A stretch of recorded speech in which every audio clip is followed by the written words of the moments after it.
tarian dan alunan musik dari permainan kuda lumping mulai terdengar. Gerak-gerik dan irama yang dimunculkan menarik para pengunjung untuk melihat lebih dekat. Walaupun ada beberapa pemain kuda lumping seperti melakukan gerakan tarian dengan keras dan tampak tidak beraturan, bahkan sampai mengalami trans, namun para penonton tetap menikmati pertunjukan tersebut dengan tertib. Memang kesenian kuda lumping ini mempunyai aura serta daya tarik tersendiri, sehingga tidak semua orang dapat memainkannya. Dalam memainkannya pun perlu pengawasan khusus, sehingga tidak keluar dari bentuk permainan dan keindahan dari kesenian kuda lumping.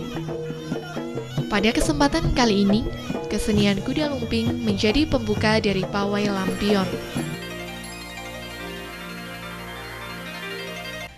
Lampion-lampion bergelantungan membuat meriah suasana di sekitar. Warna merahnya sangat mendominasi, sehingga dari kejauhan kita pun dapat melihat lampion-lampion tersebut melambai-lambai. Lampion sebagai salah satu bentuk lampu memiliki makna khusus. Ia melambangkan kemakmuran, kesatuan, dan rezeki. Itu sebabnya lampion selalu ada, terutama pada momen-momen besar seperti Imlek. Bagi kita yang tidak terlalu memikirkan makna sebuah lampion, memasang lampion bisa mempercantik tampilan ruangan. Lampu dari kertas ini bisa digantungkan di sudut ruang atau dipasang di teras rumah sebagai penyambut tamu. Terbuat dari material sederhana. Sebetulnya, kita pun tak perlu membeli lampion jika ingin memajangnya di rumah. Kita bisa membuatnya sendiri sambil mengisi waktu senggang di akhir pekan. Tetapi pada saat ini, semakin banyak orang yang menjual lampion, harganya pun tidak begitu mahal. Terlihat para pengunjung sangat antusias melihat keunikan lampion-lampion tersebut. Kita sekarang dalam era zaman sekarang, kita mengenal lampion ya. Artinya dalam bahasa ini Inggrisnya lamp ya. Jadi ini seperti lampu ya. Jadi lampu yang berbentuk neon itu sendiri. Tapi kalau dalam bahasa aslinya tenlung gitu. Dalam bahasa aslinya tenlung. Jadi ten itu sendiri adalah penerangan, lung itu adalah penerangan yang digantungkan. Sekarang ini bentuk lampion sudah mulai beragam. Biasanya lampion-lampion tersebut disesuaikan dengan tema-tema yang ada. Tidak hanya difungsikan sebagai penerangan saja, namun sebagai hiasan sehingga memunculkan kreasi-kreasi baru. Dari sinilah rasa ketertarikan setiap orang terhadap lampion semakin muncul. Biasanya bentuk-bentuk lampion ini menggunakan materi dari sekitar, sehingga terlihat kealamiannya selain dapat dinilai dari seni ataupun keindahannya. Ya, mana filosofisnya itulah bentuk lampion itu yang asli adalah bulat. Bahwa kalau kita mengacu pada filosofi itu, yaitu dengan kebulatan yang sempurna, artinya kebulatan tekad, kebulatan perjuangan kita sebagai manusia ciptaan Tuhan, dengan keimanan-keimanan yang ada di muka bumi ini, apalagi di negeri kita yang tercinta ini, telah terhimpun atau berkumpul semua wahyu-wahyu Tuhan di muka bumi ini. Ada beberapa keimanan di negeri yang tercinta ini. Kita sebagai bangsa kalau mempunyai kebulatan tekad, simbol daripada lampion itu sendiri yaitu bulat sempurna, yaitu kebulatan tekad. Sehingga kebulatan tekad itu sebagai satu ungkapan pelestarian, keabadian daripada sifat Tuhan itu sendiri. Sehingga kita kalau sebagai bangsa mempunyai kebulatan tekad untuk memakmurkan negeri ini, untuk mensentosakan negeri ini, maka Tuhan pun akan istilahnya merespon dengan kebulatan-kebulatan tekad yang bersifat positif. Penerangan itu kan positif ya. Jadi di lampion itu sendiri adalah penerangan. Dan Tuhan sendiri telah memberikan contoh-contoh kepada kita umat manusia di muka bumi ini, penerangan-penerangan. Penerangan-penerangan itu dalam bentuk simbol, dalam bentuk sesuatu seperti bulan dan matahari itu pun juga sebuah penerangan. Maka melalui manusia-manusia diturunkan yaitu wahyu-wahyu Tuhan di muka bumi ini sebagai penerangan, sebagai pembimbing kepada umatnya agar mendapatkan penerangan-penerangan yang lebih baik dan lebih sempurna, sehingga mempunyai kebulatan tekad di dalam melaksanakan sesuatu pekerjaan atau cita-cita yang luhur. Itulah sebagai simbolik dan makna daripada filosofi lampion itu sendiri.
Seiring dengan perkembangannya, sekelompok orang mengadakan acara-acara tertentu dengan menggunakan lampion, seperti pawai maupun festival lampion. Ratusan lampion berbagai macam bentuk ditampilkan. Setiap kelompok membuat yang terbaik dengan kreasinya masing-masing, mengundang pengunjung dari berbagai lapisan masyarakat untuk datang dan menikmati keindahan lampion-lampion tersebut.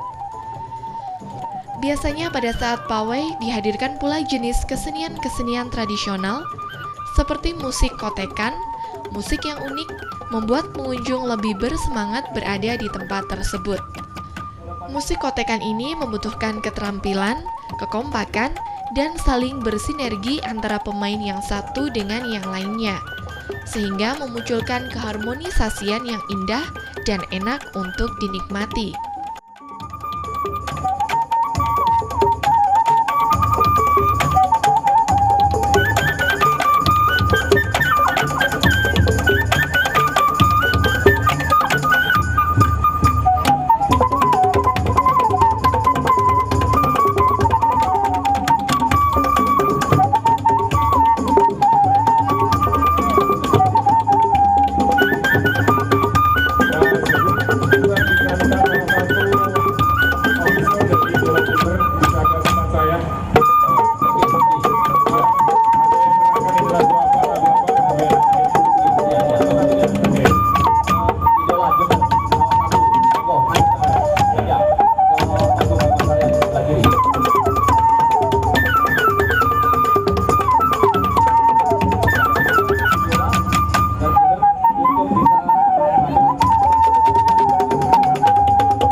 telah tiba. Lampion-lampion yang sudah siap mulai diberangkatkan satu persatu. Iringan musik menghantar lampion-lampion tersebut menuju garis akhir. Cahaya-cahaya lampion menerangi setiap jalan yang dilewati. Setiap orang yang melihat terkesima dibuatnya. Masing-masing menunjukkan kreasi yang telah dibuat. Kemeriahan muncul bersama dengan cahaya-cahaya lampion. Sehingga dengan munculnya budaya-budaya, setelah munculnya agama-agama wahyu Tuhan di muka bumi ini, di negeri Tiongkok sana pada khususnya, maka muncullah simbol-simbol daripada penerangan di muka bumi ini. Penerangan itu lalu dimodifikasi sedemikian rupa sehingga tidak lepas daripada penerangan ciptaan Tuhan itu sendiri di muka bumi ini, yaitu berupa bulan dan matahari. Sehingga kalau kita menampilkan sebuah lampion, itu alangkah lebih afdolnya, lebih tepatnya itu ada sepasang. Jadi itulah simbol daripada penerangan di muka bumi ini sendiri, yang langsung ciptaan Tuhan sendiri, yaitu sebuah bulan dan sebuah matahari. Itulah simbol-simbol yang dimunculkan oleh orang-orang Tionghoa tatkala pada waktu itu, sampai terjadi budaya-budaya itu sampai hari ini. Sehingga hari ini pun kita sering tampak tatkala pada hari-hari besar atau khususnya hari tahun baru Imlek, kita melihat lampion-lampion itu di mana-mana, dan sekarang sudah dimodifikasi sedemikian rupa dengan apiknya, bentuknya juga bermacam-macam. Sedang di negeri kita yang tercinta ini, yaitu di Malang, Kota Malang khususnya, itu pernah juga ditampilkan yaitu kirap lampion. Tatkala menjelang atau pada hari-hari ulang tahun Kota Malang itu sendiri. Dan kalau tidak salah itu sudah pernah digelar sebagai satu kirap begitu, itu 3 kali sudah. Dan itu mendapatkan tanggapan yang antusias dari pemerintah maupun dari masyarakat setempat. Sehingga akhir-akhir ini lalu berkembang, bukan hanya berbentuk lampion, tapi berbentuk segala modifikasi yang tujuannya tiada lain tiada bukan, yaitu penerangan. Sehingga lalu muncullah mobil-mobil hias, sehingga merupakan tontonan yang sangat menarik dan merupakan tontonan-tontonan yang murah meriah bagi masyarakat menengah ke bawah, sehingga beliau-beliau itu rela untuk menantikan kedatangannya kirap lampion itu tengah hari begitu, sudah istilahnya bersiap-siap mau nonton di mana. Dan kebetulan panggungnya itu juga panggung gede gitu, artinya sepanjang jalan. Jadi itulah yang sebetulnya didambakan oleh masyarakat menengah ke bawah, di mana sekarang itu mendambakan, yaitu tontonan-tontonan yang murah, meriah. Namun segala sesuatu itu harus kita persiapkan dengan baik, sehingga apa yang telah ditindaklanjuti oleh Dinas Pariwisata dan Budaya itu sangat baik gitu. Maka itu sebetulnya bisa ditindaklanjuti itu, yaitu kirap-kirap lampion sebagai satu perbendaharaan pariwisata di Kota Malang khususnya ini. Itulah lampion-lampion yang kita bisa lihat, apalagi di tempat ibadah ini. Apalagi setelah kita mengalami Tahun Baru Imlek. Dan lampion-lampion ini kita pasang sebagai simbolik, satu kegembiraan, satu rasa terima kasih, rasa syukur kehadirat Tuhan Yang Maha Esa, bahwa kita sebagai ciptaannya telah membuat rasa syukur, yaitu penerangan-penerangan di muka bumi ini, khususnya yang dimodifikasi dalam bentuk lampion. Sekali lagi, lampion itu setelah di zaman yang sudah modern ini telah dimodifikasi demikian rupa dengan apiknya bermacam-macam bentuk, dan juga di sini sudah dimodifikasi sebagai lampion yang bisa bergerak secara ada listriknya begitu, sehingga itulah perkembangan-perkembangan yang lebih lanjut di dalam mensikapi keberadaannya lampion itu sendiri. Ini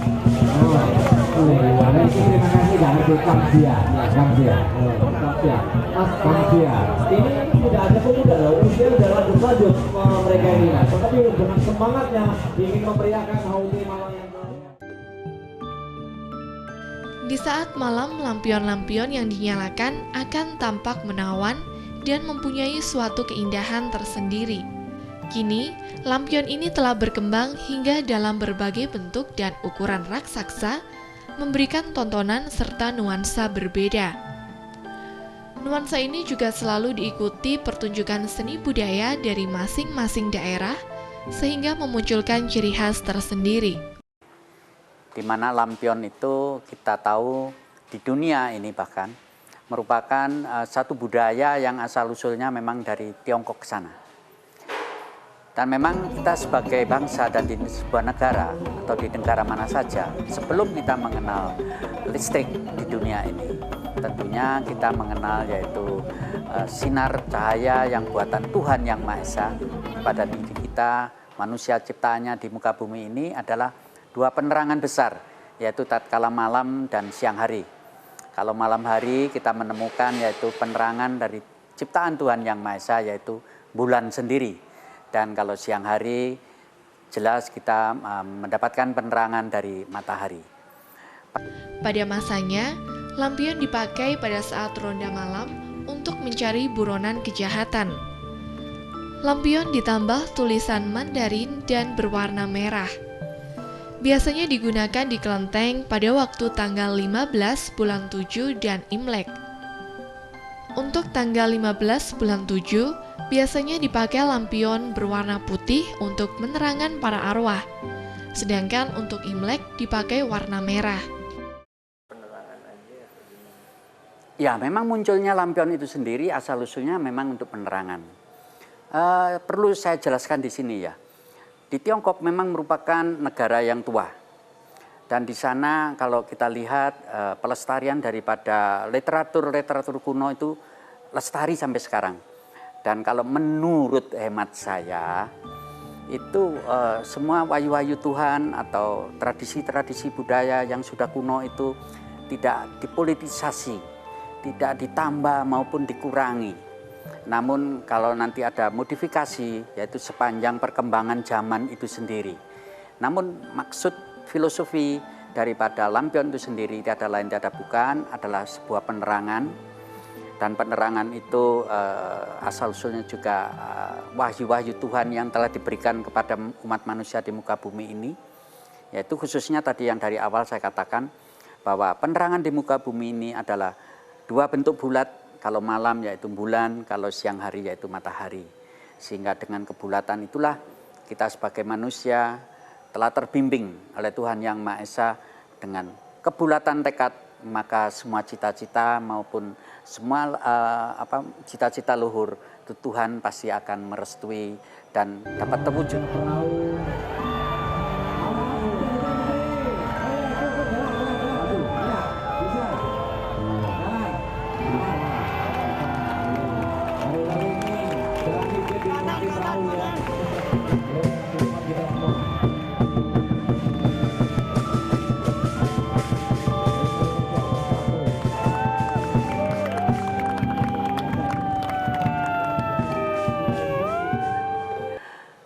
Ya, memang dulu dan sekarang itu memang itulah sekali lagi zaman ya, zaman. Zaman boleh berubah, tapi manusianya jangan.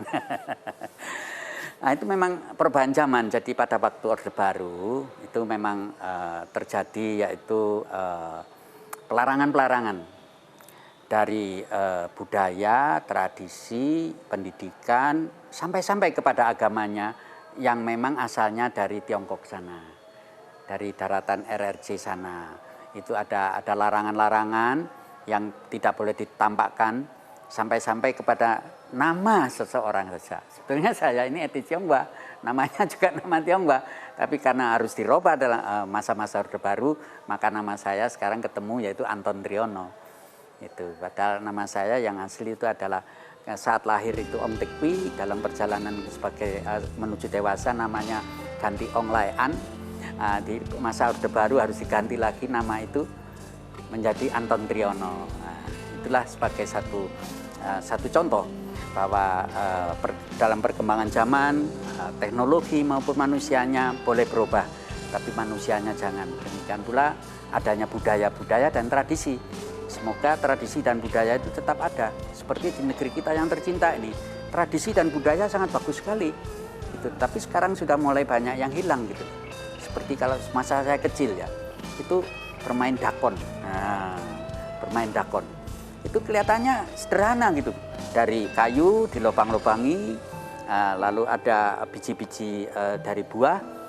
Nah, disitulah orang bisa berinteraksi dengan sesama manusia, sehingga dia tidak individualis.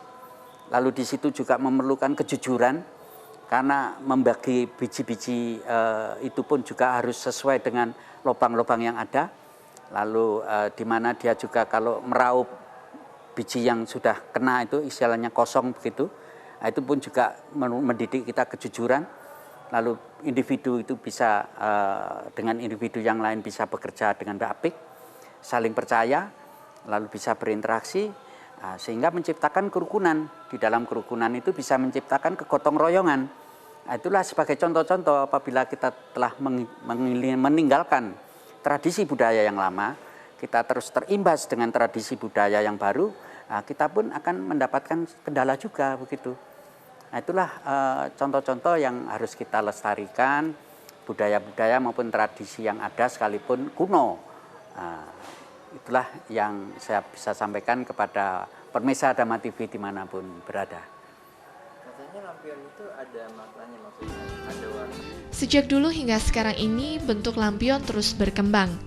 Namun, bentuk aslinya masih terus dilestarikan oleh kalangan tertentu, sehingga tidak menghilangkan makna dari lampion itu sendiri. Keindahan lampion-lampion ini pun sampai sekarang masih tetap menjadi kegemaran di masyarakat. Selain dapat menjadi hiburan, juga menciptakan keunikan yang muncul dari cahaya-cahaya lampion.